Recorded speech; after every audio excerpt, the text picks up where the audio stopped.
Here's another one. The feeling of something being in motion. This was taken in Paris, and I purposefully visualized, I wanted this particular car. It's called a Deux Chevaux. It's a classic French automobile. I wanted a red one, and I wanted to take it in motion, and you can see that line helps give you the feeling of motion. Again, we're dealing with a two-dimensional thing. Let's increase the vocabulary here and give it a little bit more feeling of motion. E.T., you guys remember Elliot?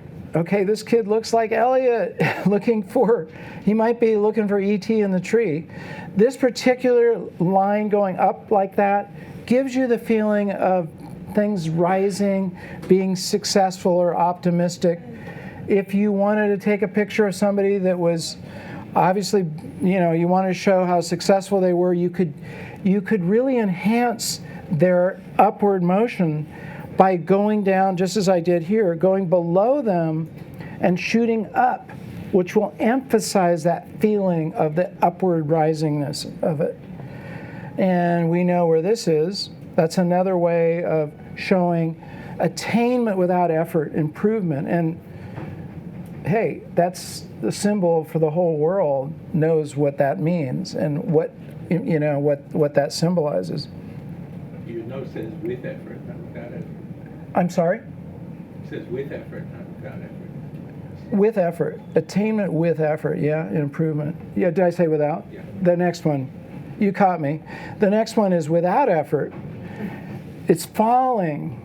And there's, it's interesting, they're both showing improvement, but this one, because it's falling naturally, shows that it's actually without effort. The improvement is occurring kind of naturally because of the waterfall itself. And then this one is broken, interrupted, severed, which is another photograph by Bob Holmes in a vineyard in California.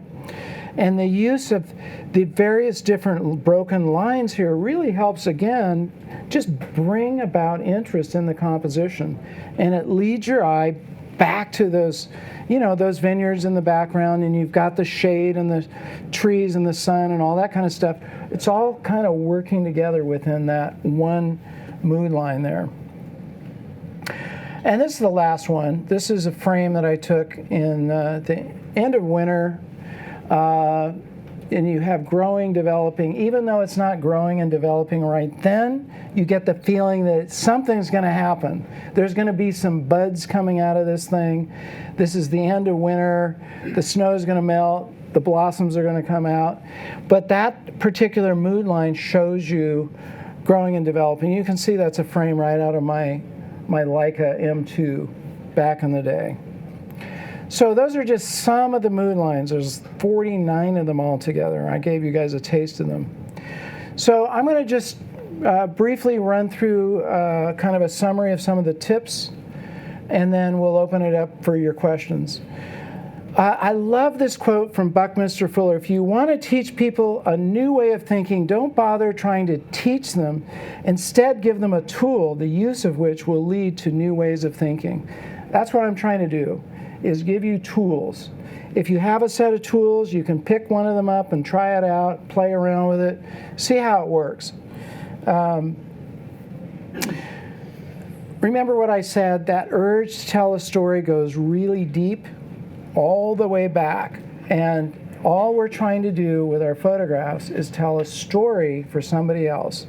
The broader your vocabulary is, the more easy it is for you to tell that story. That's really important. Goes back, cave paintings, same urge, progressing forward with our cameras. The purpose of composition is to help the viewer not only see what you saw, but what you felt at the time. And that's where that emotional connection comes in and why that's so important. Okay, this is really important. With composition, with photography, you can be passive or you can be active. Okay, I'm afraid too many newer photographers are very passive about their photography, meaning they just sort of take what comes their way and try to take a photograph, make it into something. There's a different way you can approach things, and that's being active. You can tell your subject to move. If the light's bad there, you should tell them to move. Otherwise, you're going to get their face all blown out. That's no good. Or they're standing next to something that's going to be completely distracting. Move them. You know these things, but don't be afraid to be active, just like a director.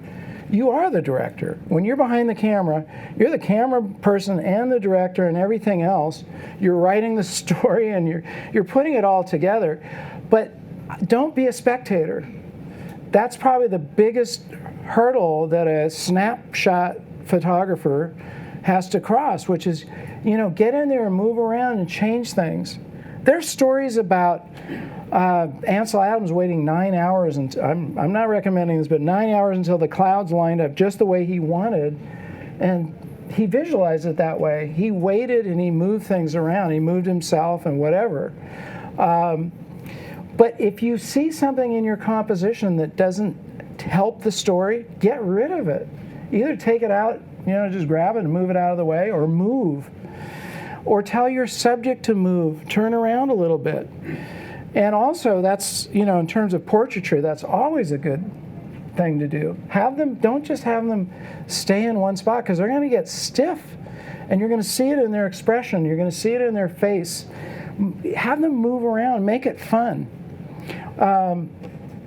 Matthew Jordan Smith is a photographer I interviewed. Fantastic fashion celebrity photographer, and this is nothing to do with this book, but I'm going to throw it out here. He said, get music on your set. Always add music. Add something, find the right music too. Don't just play any old music. Find the music that's going to really resonate with your subject and get them loosened up and feeling it, As I said, you want to think of these tools as a language. You're learning a language, you're broadening. We're always adding to our toolkit. Even though I cover 83, it doesn't mean that's all there are. There's a lot more. You can discover them, and the way you discover them is the same formula that I already gave you, which is go to museums, look at art, note down, why does this work? What does it do for you? So that you can then go back and use that in your own composition as a set of tools and things that you can have fun with. Kim Weston is the grandson of Edward Weston, and you know his work, right? Edward Weston, you got to look him up if you don't know his work. He was the master of taking photographs of everyday objects and making them into things of beauty. I have a couple of videos on my YouTube channel you should watch. But Kim is his grandson. We had a discussion about composition, and he mentioned a few things. He said it requires a conscious decision on your part of that vision, which I've already gone over. Don't just press the shutter. Get your vision and make it work. So you're making a conscious impression. You, as the photographer, are the one that presses the shutter, but you do it with purpose, not just randomly. You really go after exactly what it is that you're trying to convey. Look at the whole frame you're capturing. We talked about this, especially the edges. Don't forget to look at the edges of your frame. Less is usually more. We talked about it, removing things that don't need to be there. If it doesn't help your photograph, get it out of there. We talked about eye movement. He said, look at the rhythm, which is the flow of your photograph. Where does the viewer's eye go first? And where does it leave the photograph?